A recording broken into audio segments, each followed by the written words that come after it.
Well, it just broke, and you've been hearing this in the news bulletin there, that the NatWest Group CEO has confessed now that she was the source to the BBC about some of this. Now, I've got to be honest, the bit that I find even more interesting, that, of course, is fascinating, but the fact that the board say that they still retain full confidence in this lady. And get this, this is a very interesting part of the board statement.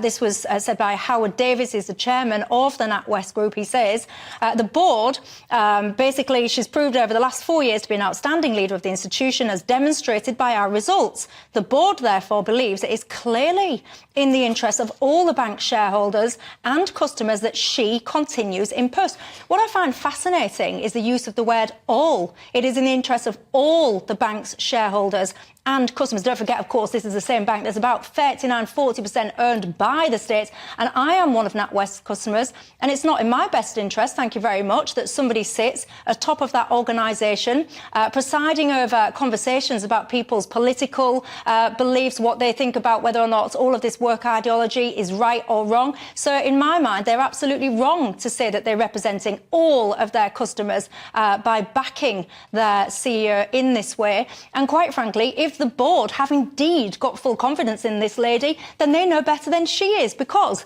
when it comes to banking, all of us, it doesn't matter, by the way, if you love Nigel Farage so much that you want to have his babies, or if you think he's so bad he's basically the devil incarnate. It doesn't matter what your opinion of him is. What matters is that each and every single one of us should have the right in this country to have confidentiality when it comes to basic things like banking. How dare you sit as the boss of a bank and even vaguely discuss personal details when it comes to banking? I think it's absolutely appalling. And if the bank and the board do have, I quote, full confidence in this lady, then they, quite frankly, should look in the mirror and ask themselves whether or not they are fit for purpose. Because if you ask me as a customer, I would say that all of them, quite frankly, should go and walk out of the exit door. What do you make to this, Connor? I find it hilarious that within her non-apology, he's already got an apology from both the BBC reporters that screwed up and misreported this, but in her non-apology she says, what I did does not reflect the values of the bank. That is a lie. Go and read their 2021 earnings report, not to beat a dead horse, as I often do on your show, Michelle, but this bank, and pretty much every bank everyone is signed up to environmental, social and governance scores. It is a woke social credit system for big capital. And they say in there, our investment partner BlackRock, who is funding these companies to the tune of trillions to push an apocalyptic version of the climate narrative, or to subsidise employees transitioning at work and having time off for their genital lobotomies or whatever the hell you want to call it.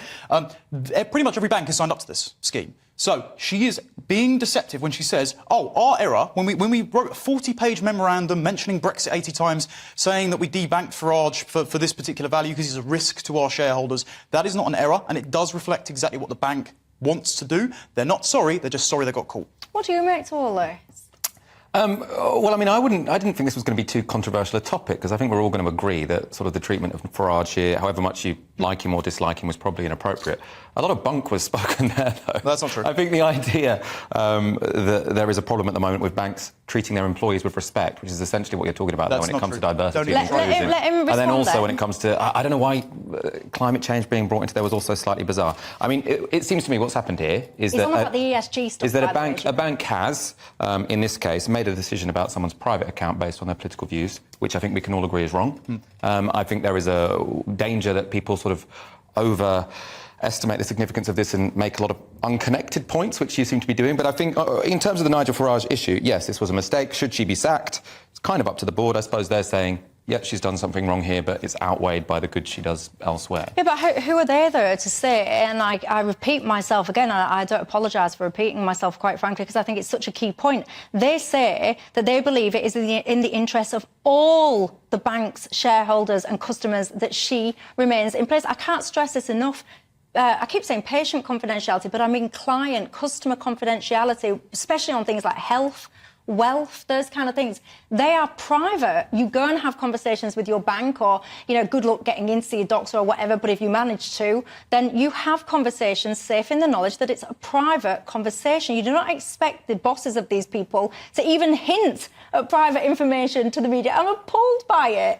And there is this notion, I believe, and I think to your point that you're just referencing, Connor, that there is this ideology that has captured so many organisations, and that it comes from, if you ask me, organisations like Stonewall and people like that, which is all into this kind of trans ideology. And the sentiment seems to be, you must agree with this trans ideology or you are an awful human being. And if you are an awful human being, then we reserve the right not to do business with you, not to talk to you, not to advertise with you, not to place any form of business with you, and actually, quite frankly, treat you like something that we've trodden in. Do you think that's not true? Well, I think the danger here is that I know you like to blame trans people for lots of things on this channel, but I don't think you can bring trans people in when it comes to Nigel Farage getting his account cancelled. No, 2 seconds, because I'm not having that. I didn't blame it on trans people. I think if a trans person genuinely has a condition where they believe whatever it is that they believe and all this, then it must be awful. I feel bad for those people and I want them to be supported. I'm not blaming those individuals. I'm blaming the organisations that capitalise on creating a cycle of division because it suits them financially for this issue to be broader than it is and to divide people for their financial gain. That's who I'm blaming this on. The companies, the Stonewalls, etc. of the world. Are you aware also that they cited as anti-trans views in the 40-page document? Well, they cited a lot of things in that 40-page document. So I don't think we can blame every single minority group that they might have mentioned in that document. We're not doing that. We're citing a direct reason the bank chose to debank him. So address the point, please. Well, I am addressing the point. The point is that they listed a lot of different minority groups that they thought he offended as a reason to debank him. Now, none of those minority groups asked for him to be debanked. So I think the idea that we can take some broad point about, oh, woke culture has gone mad and this happened. I mean, I think what's happened is someone in a bank has made a mistake, a very stupid decision, frankly, and it probably won't happen again because this has backfired for them in such an intense way. And I think to bring in sort of schemes, I mean, what you're talking about with Stonewall, that's essentially a scheme for staff members of the bank, how you can have an inclusive working environment. It's not about who you as a organisation inclusive. serve. It's not about who your customers are. Well, it's inclusive. Yeah, but they don't have anything to say about people's customers. They do, actually. In 2013, do. there was a document about ESG that said that each of the customers are going to get a corporate identity which will become an asset that is factored into ESG scores. So that means that your customers, their social views put on social media, become a liability rather than their I don't believe any bank is doing that. You think there are banks that have a log of all of their customers and what they say on social media? The highest priority ones, for example, Nigel Farage, who has a massive national platform. Yes, I do. Well, I think if they're doing that, that is a problem. I think the idea that this is being pushed on them by Stonewall is probably a little bit far-fetched. No, Stonewall is the scorecard system. It's mainly the UN. It's mainly the UN? Yes, the United Nations. So we're blaming the UN now for Nigel Farage being debanked. I think there is a danger here that we're overthinking this. There is a bank that's made a mistake. I think it's quite right that the government have said if you are to be debanked, then you should have a right to appeal, you should have a right to an explanation of why that has happened. I think the idea that we throw out a bunch of different I suppose you could say, elements of progress which have happened within the corporate world would be a bit of a mistake. So let me just, because while you was talking, I was thinking to myself, I'm sure something is staring in the back of my mind. And I've just checked myself now. So I remember Halifax Bank, and I've just fact-checked my little self while you're talking. I remember Halifax put up a tweet, and it said, pronouns matter, with a badge, Gemma, she, her, hers. And then somebody had written back and said, basically they didn't agree with this and all the rest of it. Halifax tweeted back and said, we strive for inclusion, equality, and quite simply in doing what's right. And if you disagree with our values, you're welcome to close your account. Why is a bank, Halifax, in that situation? Firstly, making declarations about pronouns. What's it got to do with you? Why don't you focus on passing your interest rates increases on to savers if you want something to keep yourself busy? And secondly, why are you sitting there saying if you don't like these pronoun badges, go somewhere else? I think it's ridiculous. Well, I think you see that with lots of different... And I mean, in a way, I'm wary of this conversation because I don't want to be here defending these corporations when it comes to, I think, probably potentially woke-washing. I don't think they're necessarily doing this because they care too much. I think it's about profit. My worry is when people think that this is a real threat to society and civilization, that you've got certain banks who are tweeting about their inclusion policies. I agree. It's about profit. They're getting subsidised from it. I don't want pretty much... Who are they getting subsidised by? BlackRock, State Street, Vanguard. I mean, I think the reason they're doing this is because they want to attract new graduates. Young people tend to be very socially liberal. Now, the problem for you guys is that you look at young people all being socially liberal and you think this must be the result of some conspiracy, instead of the fact that actually people who are basically under 40 tend to have very liberal views when it comes to social issues. He's under 40. And so if you are trying to... Yeah, but I don't think you're particularly representative of your age group. I mean, the polls show that. I don't mean that in a disparaging way. There's nothing wrong with being an exception in your generation. But I think the reason the banks are doing this is because they want to appeal to new employees. Now, if you've got a problem with that, yeah, you can say you need to protect consumer rights, but I think it's right to say that if you cancel someone's bank account, you should have a right to appeal. If you care so much about the tweets, I'd say, for the one part, get over it. And two, if you think that young people are too socially liberal, maybe you're not making your argument very effectively.